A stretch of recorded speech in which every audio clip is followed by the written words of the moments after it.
Hello students, आज की video में हम लोग थोड़ा सा क्विक रिवीजन करेंगे फोटोसिंथेसिस इन हायर प्लांट्स का। स्पेसिफिकली इस वीडियो में मैं आपको बताऊंगा about C3 cycle and C4 cycle और उनमें क्या डिफरेंसेस हैं। तो बेटा C3 साइकिल की शुरुआत होती है RUBP यानी राइबोलोज 1,5 बिसफॉस्फेट, या इसी को प्यार से आप सभी के सभी नाम देते हो रुबिस्को। और आप सब जानते हो कि ये जो रुबिस्को है ये 5 कार्बन का कंपाउंड है। और ये रुबिस्को एटमॉस्फेयर में रिएक्ट करता है कार्बन डाइऑक्साइड के साथ। और इस स्टेप को हम लोग बोलते हैं कार्बन फिक्सेशन, या इसी को कार्बोक्सिलेशन हम लोग बोल सकते हैं।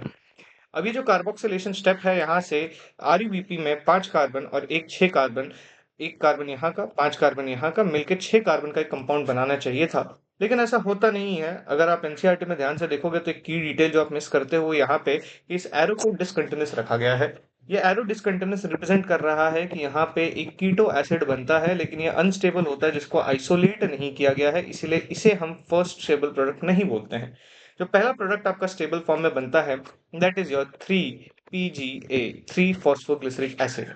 और जैसे ही यहाँ पे मैं बात कर रहा हूँ 3 PGA की, तो मैं आपको बता दूं कि 3 कार्बन का कंपाउंड होता है।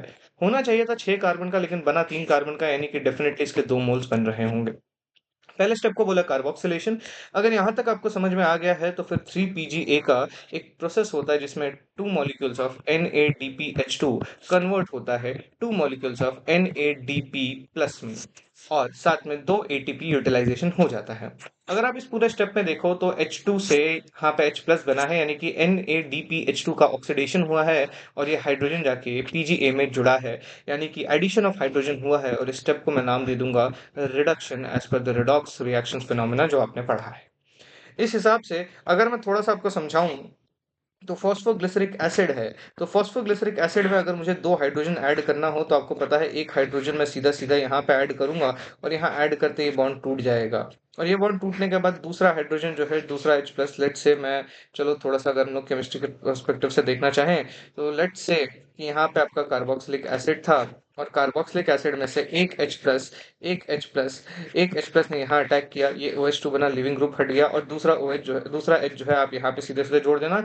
यानी कि अल्टीमेटली अगर मैं बात करूं, तो कार्बोक्सिलिक एसिड को अगर आप रिड्यूस करते हो तो ये अल्डिहाइड बनता है। इस बारे में आपको जानकारी होनी चाहिए as per the organic chemistry, अगर आपने पढ़ा हो तो। नहीं भी जानकारी है तो भी समझ लो कि जब भी कोई एसिड रिड्यूस होता है तो फिर वो अल्डिहाइड बन जाएगा। यहाँ पे आपका कंपाउंड बन जाएगा 3 PGAl, 3 फॉस्फोग्लिसरल्डिहाइड। ये भी 3 कार्बन का होगा, और हर साइकिल में आपको 2 बनता हुआ दिख जाएगा। इसी स्टेप में आगे अगर बढ़ें, तो ये 3 PGAl कन्वर्ट होता है RUMP में, जो कि 5 कार्बन कंपाउंड है। अब ये 3 कार्बन से 5 कार्बन का कैसे बना, इसके ऊपर आएंगे, लेकिन RUMP पे थोड़ा सा ध्यान दीजिए।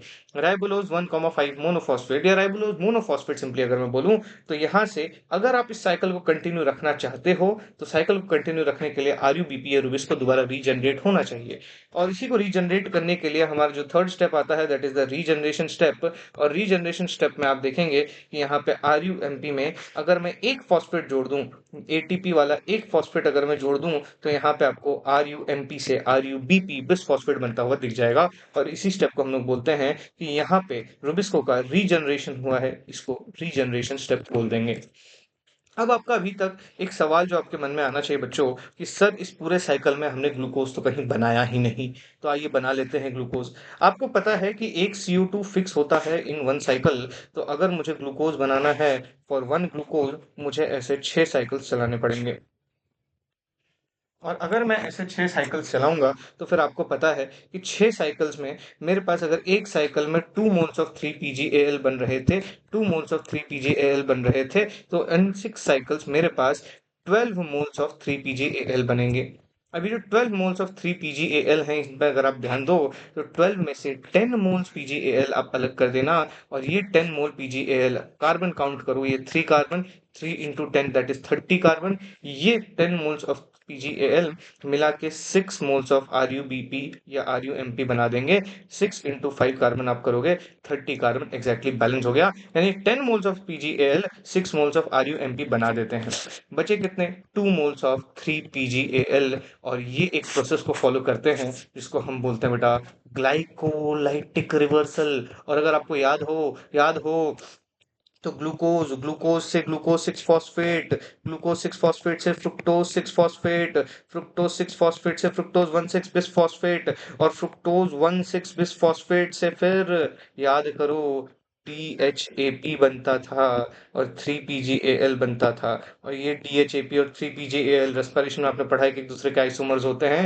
यानी 2 मोल्स ऑफ 3PGAL से आप अगर रिवर्स चलोगे, ग्लाइकोलाइसिस का उल्टा चलोगे, तो फिर आप ग्लूकोज बना दोगे। This is how glucose is formed in C3 cycle. I hope आपको यहाँ तक चीजें समझ में आई होंगी। तो हमने क्या क्या बात करी, C3 साइकिल से ग्लूकोज बनाना सीखा।